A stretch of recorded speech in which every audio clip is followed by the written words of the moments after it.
Hello दोस्तों, कैसे हैं आप। आज की कहानी का नाम है अधिकारी। वो बोली, अपनी 8वीं पास बीवी को छोड़ दो और मुझसे शादी कर लो।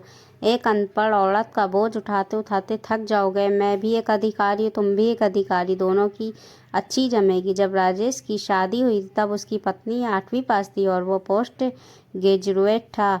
वो पढ़ाई में हमेशा ब्रिलियंट था। उसे नौकरी लगने में के लिए थोड़ा वक्त चाहिए था, मगर शादी के बाद कमाना भी ज़रूरी था। उसकी पत्नी गरिमा ने कहा, मैं कमाऊंगी जी, आप नौकरी की तैयारी करो। राजेश बोला, तुम कैसे कमाओगी। तब वो बोली, मैं सिलाई करना जानती हूँ, मेरे घर वालों ने मशीन भी दी है। आप फिक्र मत करो, जब तक आप नौकरी नहीं लगती मैं इस घर में किसी चीज़ की कमी नहीं होने दूंगी। राजेश घर में सबसे बड़ा था। 2 वर्ष पहले पिताजी का देहांत हो चुका था। घर में एक छोटा भाई और बहन कुंवारी बैठी थी। दोनों की पढ़ाई का भी खर्चा हो रहा था। पढ़ाई के सहारे पर खर्च का जिम्मा छोड़कर कंपटीशन की तैयारी करना बहुत मुश्किल था। मगर उस वक़्त वो आश्चर्यचकित रह गया जब गरिमा ने पूरे घर को अपने अकेले दम पर संभाल लिया। वो सुबह जल्दी उठकर घर का काम करती थी। राजेश के माँ का भी उसका हाथ बताती थी। उसके बाद सिलाई करने के लिए बैठ जाती थी। उसके घर का ड्राइंग रूम यानी बैठकर उसकी दुकान बन गई थी। पहले मोहल्ले की औरतें उससे सिलवाने आती थी, मगर कुछ ही दिनों में वो अच्छे छोटे से शहर में प्रसिद्ध हो गई। डॉक्टरनी, शिक्षाएँ और कॉलेज की लड़कियां उससे अपने कपड़े सिलवाने आने लगी, क्योंकि गरिमा महिलाओं के कपड़ों में नई नई डिज़ाइन डालकर सिला करती थी। उसके जैसा कारीगर शहर में कोई और था ही नहीं। राजेश बिना टेंशन के परीक्षा की तैयारी में जुट गया। उस समय ग्राम सेवक की भर्ती का विज्ञापन निकला था। वो उसका फॉर्म खरीद लाया। तब पत्नी ने पूछा, ये क्या है। राजेश बोला, ग्राम सेवक बनूंगा, उसी का फॉर्म भर रहा हूँ। वो बोली, नहीं, ये फॉर्म मत भरो, कोई बड़ी नौकरी की परीक्षा की तैयारी करो। राजेश बोला, उसमें बहुत वक्त लग जाएगा, पहले जो भी नौकरी मिले लग जाने दो। गरिमा बोली, जिंदगी भर कंपटीशन ही देते रहोगे क्या। शुरुआत से ही बड़ी नौकरी की तैयारी करो। बताओ, सबसे बड़ी नौकरी कौन सी होती है।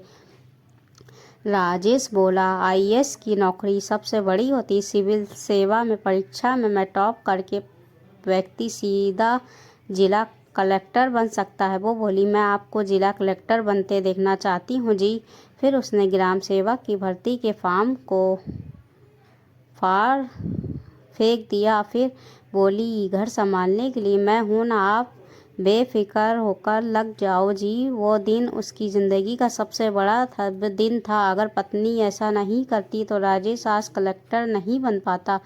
वो दिन रात पढ़ाई में लगा रहता था। वो रात के 12 बजे तक की सिलाई मशीन चलाती रहती थी। काम छोड़कर वो बीच बीच में उसे चाय बनाकर भी दिया करती थी। ना जाने किस मिट्टी की बनी थी, वो कभी थकती ही नहीं थी। 5 घंटे से ज़्यादा वो उसे किसी दिन सोते हुए नहीं देखा था। कभी कभी गरिमा सिलाई मशीन के ऊपर ही सर रखकर सो जाया करती थी। तब वो उसे गोद में उठाकर कमरे में लाया करता था। उसकी हिम्मत और जज्बा देखकर वो दुगनी ऊर्जा के साथ तैयारी में जुट गया था। गरिमा कभी भी काम से छुट्टी नहीं करती थी, मगर जिस दिन राजेश का रिजल्ट आया पूरे शहर में जश्न मना था। उस दिन उसने मशीन को हाथ भी नहीं लगाया और वो खुशी के साथ इतना नाची कि बीमार पड़ गई थी। राजेश बोला, तू तो पगली है, अरे इतना भी कोई नाश्ता है क्या। वो बोली, बहुत खुश हूँ जी। खुशी को काबू में नहीं रख पाई। क्या हुआ, बीमार पड़ गई तो 1-2 दिन में ठीक हो जाऊंगी, मगर जश्न का वो दिन लौट कर थोड़े नहीं आएगा, इसलिए जी भर कर जी लिया जी। सच कहो तो वो उसकी गुरु थी। मंजिल के लिए जी तोड़ मेहनत करना, फिर सफलता मिलने पर जश्न मनाना भी राजेश ने उसी से सीखा था।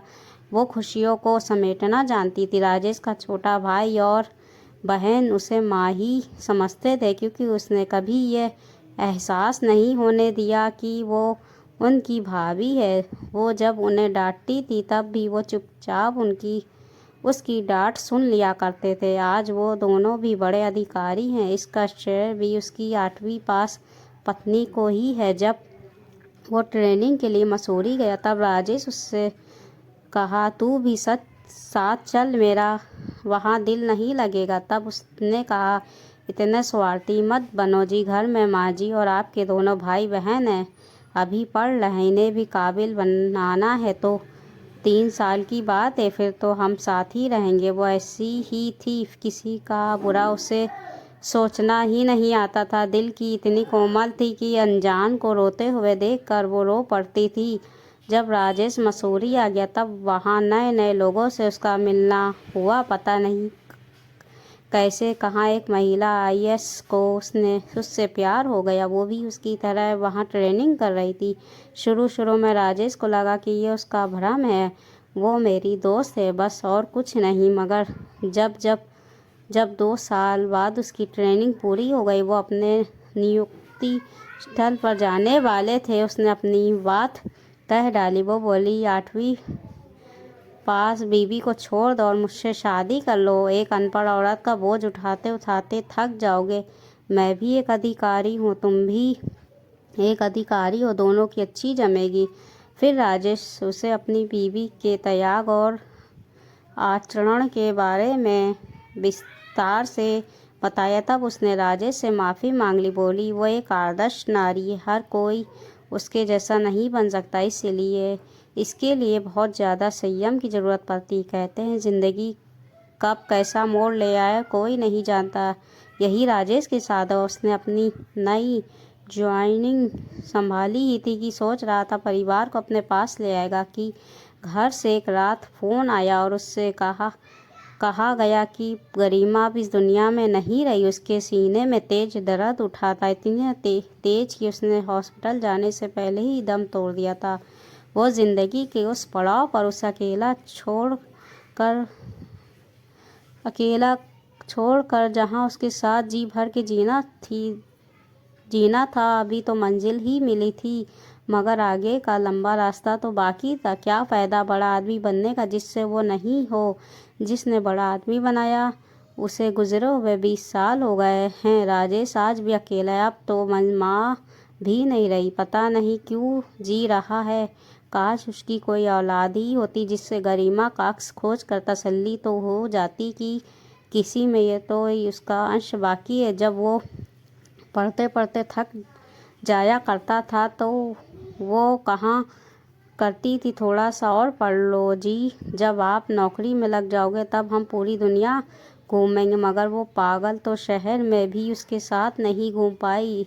एक वक्त था जब फुर्सत नहीं थी, एक वक्त अब है, फुर्सत भी है, पैसे भी हैं, मगर वो नहीं है। सिर्फ साथ जीना था, जिसका हाथ पकड़ कर चलना था। ये ज़िंदगी है, यहाँ कौन कब साथ छोड़ दे कह नहीं सकते। यहाँ सबसे पहले वही जुदा होता है जिसके बिना रह नहीं सकते। दोस्तों, ये हिंदी कहानी आपको कैसी लगी? हिंदी कहानी अच्छी लगी तो हिंदी कहानी को लाइक सब्सक्राइब शेयर ज़रूर कर दीजिएगा। मिलते हैं अगली नई हिंदी कहानी के साथ, तब तक के अपना ख्याल रखिएगा, दुआओं में याद रखिएगा। अल्लाह हाफिज़।